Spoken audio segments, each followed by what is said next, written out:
মুমিন তো কখনো মাথা নত করে না,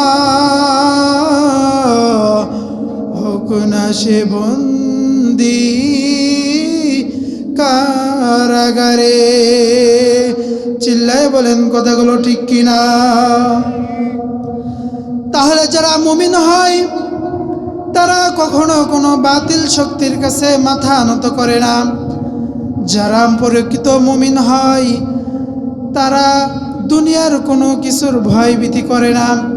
মুমিন তো শুধু তারাই হয় যারা আল্লাহকে ভালোবাসে, যারা আল্লাহকে ভয় করে, যারা আল্লাহকে বিশ্বাস করে, যারা আল্লাহকে অনুগত করে, ঠিক কিনা? তাহলে যারা মুমিন হয় তারা শুধুমাত্র আল্লাহকে ভয় পায়। এই পৃথিবীর কোনো রাজা বাদশা, এই পৃথিবীর কোনো মানুষের মুমিন কখনো ভয় পেতে পারে না। মুমিনের জীবনে যদি হামলা হয়, মামলা হয়, জেল হয়, জুলুম হয়, তাহলেও মুমিন এই জেল, এই হামলা, এই মামলা, জুলুমের ভয় কিন্তু মুমিন করে না। কথা বলেন ঠিক কিনা? এজন্য যারা মুমিন হয় তারা এমনই হয়, আর যারা মুমিন হয় না তারা এই দুনিয়ার মানুষদেরকে ভয় পায়, দুনিয়ার বিভিন্ন আতিনেতা পাতিনেতার ভয় পায়। কথা বলেন ঠিক কিনা? এজন্য প্রকৃত যদি আমরা মুমিন হতে চাই তাহলে দুনিয়ার কোনো কিছুকে ভয় করা যাবে না, শুধুমাত্র আল্লাহকে ভয় করতে হবে। সম্মানিত হাজিরিন, আল্লাহ রাব্বুল আলামিন বলছেন, ওয়া মা খালাকতুল জিন্না ওয়াল ইনসা ইল্লা লিয়াবুদুন, আমি এই পৃথিবীর জমিনে জিন এবং ইনসানকে সৃষ্টি করেছি আমার একটাই মাত্র উদ্দেশ্য, তারা আমার ইবাদত করবে, আমার গোলামি করবে, আমার দাসত্ব করবে, অন্য কোনো মানুষের ইবাদত তারা করবে না। কিন্তু বর্তমান সময়ে মানুষের ইবাদত আমরা করতেছি, মানুষের গোলামি করতেছি, আল্লাহর গোলামি কিন্তু আমরা করতেছি না। আমরা যদি একটা এনজিওতে চাকরি করি, ওই এনজিওর লোক যদি বলে তোমার এই সময়টা বেঁধে দিলাম, এই সময়ের মধ্যেই প্রত্যেক দিন তোমার অফিস করতে হবে, ওই সময় মতো যদি অফিস তুমি না করতে পারো তাহলে কিন্তু তোমার চাকরি থাকবে না। ওই মানুষ কিন্তু ওই চাকরি বাঁচানোর জন্য ওই সময় মতো অফিসে যাবে, অফিস করবে, আর যদি সময় মতো অফিসে না যায় তাহলে কিন্তু তার চাকরি আউট হয়ে যাবে। তাহলে আল্লাহ রাব্বুল আলামিন দুনিয়াতে আমার আপনার পাঠিয়েছেন তার ইবাদত করার জন্য। তাহলে আমরা তার ইবাদত বন্দেগী না করে কেন এই মানুষের গোলামি করতেছি, নফসের গোলামি করতেছি? নফসে যেটা বলতেছে সেটা আমরা কেন করতেছি?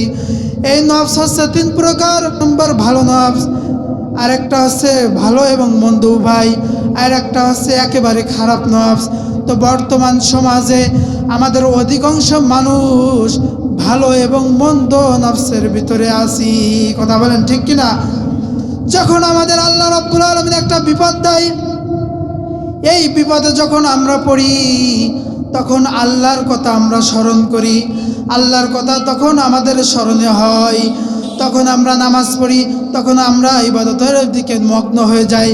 কিন্তু আল্লাহ রাব্বুল আলামিন যখন আমাদের বিপদ না দেয় তখন কিন্তু আমরা নফসের গোলামি করেই যাই। এজন্য নফসের গোলামি যদি আমরা করি, নফসের গোলামি করা যাবে না, গোলামি করতে হবে সেই মহান রব্বুল আলামিনের।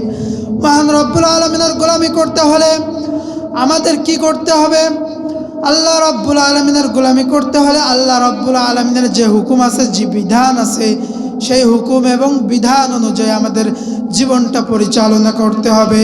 আল্লাহ রাব্বুল আলামিনের যে সিফাত আছে, যে গুণাবলী আছে, সেগুলো অনুযায়ী আমাদের চলতে হবে। রব্বুল আলামিন বলেছেন, একজন মুমিন বান্দা তারাই শুধুমাত্র পারবে এই দুনিয়াতে আল্লাহ রাব্বুল আলামিনের হুকুমত কায়েম করতে। আল্লাহ রাব্বুল আলামিন যে সিফাত আছে, একজন প্রকৃত মুমিন যারা হয় তার এই 7টি সিফাতের উপর ঈমান আনয়ন করতে হয়। যারা প্রকৃত ঈমানদার হয় তারা কিন্তু এই 7টি সিফাতের উপর ঈমান আনয়ন করতে বাধ্য হয়। আর যারা এই 7টি সিফাতের একটি সিফাতও যদি বর্জন করে তাহলে কিন্তু সে ঈমানদার হতে পারে না। 7টি সিফাতের ভিতরে আমানতু বিল্লাহ, 1 নম্বরে আল্লাহর প্রতি ঈমান আনতে হবে। ওয়া মালাইকাতিহি, আল্লাহ রাব্বুল আলামিন যে ফেরেশতা নাজিল করেছেন, এই ফেরেশতাদের উপর ঈমান আনতে হবে। কুতুবি, এই যে কিতাব নাজিল করেছেন, এই কিতাবের উপরে আমাদের ঈমান আনয়ন করতে হবে। ওয়াল ইয়াউমিল আখিরি, এই যে কিয়ামতের পরে আবার আমাদের পুনরায় উঠতে হবে, এই দিনের উপরে আমাদের বিশ্বাস স্থাপন করতে হবে। ওয়াল কদরি খয়রি, ভালো মন্দ তাকদির আছে, এই তাকদিরের উপরে আমাদের কিন্তু বিশ্বাস করতে হবে।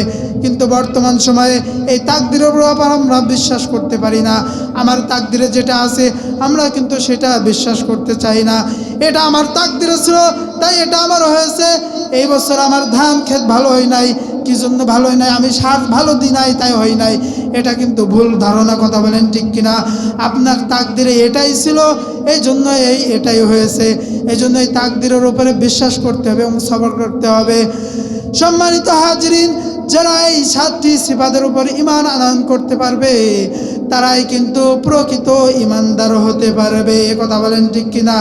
এজন্য প্রকৃত ঈমানদার হতে হলে আল্লাহ রাব্বুল আলামিনের এই 7টি গুণ এবং সিফাতের উপরে আমাদের ঈমান আনতে হবে। আল্লাহ রাব্বুল আলামিন আমাদের প্রত্যেককে আল্লাহ রাব্বুল আলামিনের মুমিন বান্দা হয়ে, মুখলিস বান্দা হয়ে আমরা যেন এই দুনিয়ার থেকে বিদায় নিতে পারি, অন্ধকার কবরে যদি আমরা চলে যাইতে পারি। আল্লাহ তাআলা আমাদের সবাইকে সেই ঈমান এবং সেই তৌফিক দান করুন, আমিন।